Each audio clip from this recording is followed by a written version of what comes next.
Okay. So he's bought it for 200,000. I've given the depreciation rate and it's reducing balance. Calculate its book value. You have to explain to him what a book value is. Okay. Its value in theory, it's independent of its condition. On paper, what is that vehicle worth? Like when you phone your company and say, what must I tell my insurance people? That's the book value. And so that is simply a depreciation calculation with your depreciation formula. So after 5 years, it's worth 105,000. So that means if you want to trade it in, that's the value you can potentially get from a dealer when you buy your new car or new vehicle. Okay. Given an average rate of inflation, what is it going to be cost to replace that vehicle in 5 years' time? This was a horrible number when I came up with it when I did this calculation.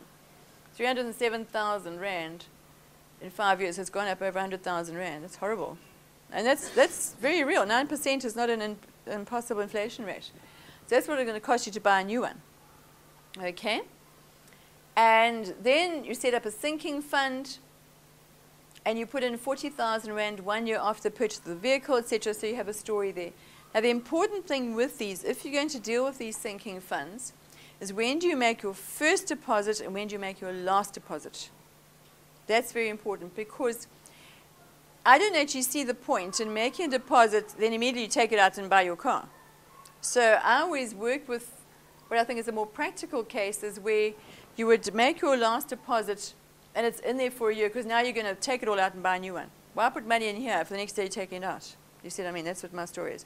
But if you did, you'd have to say how much interest would each of these earn. So again, taking each one through. Now we've got that method. That's why we started using it.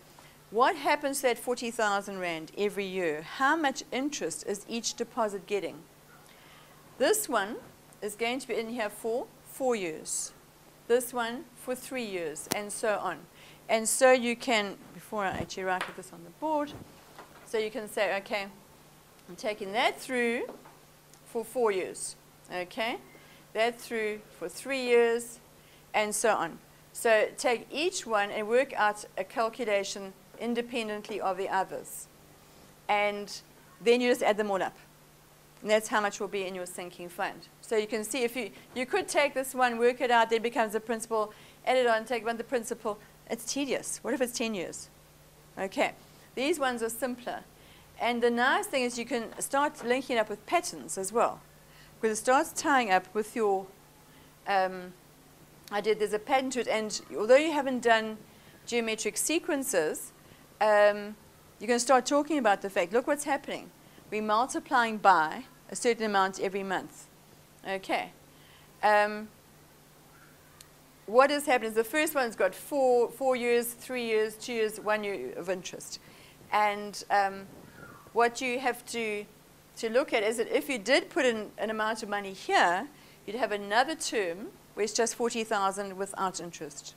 Okay, so that's why I said you've got to read carefully what each sum says as to when you make your first deposit, when you make your last one, to know how many years it's in the bank for, basically. And then just to get them used to the idea for next year, it's usually written in reverse order. I've changed it around so they can start seeing now that when we come to the geometric sequence thing, we're multiplying by that bracket each time. So that's our common ratio. And that ties in then with our grade 12 stuff. But you don't have to do that. But as long as they just add them up, and they can, on these new calculators, you can just enter all that. You don't have to work anything out. You enter and it goes all the way along in a long sentence, equals, and then it works it out. So at the end of the year, sorry, end of the time period, he's got 305,000 Rand in total, because he's got this money from the sinking fund, plus he's got the book value of the car, the second-hand value of the car. So he's managed to accumulate 305,000 and some change worth. And what did we say it was actually going to cost him? 307,000 and something. So he's pretty close. So he has to come up with some extra money. So it's going to be a shortfall of 2,500 Rand about. Okay.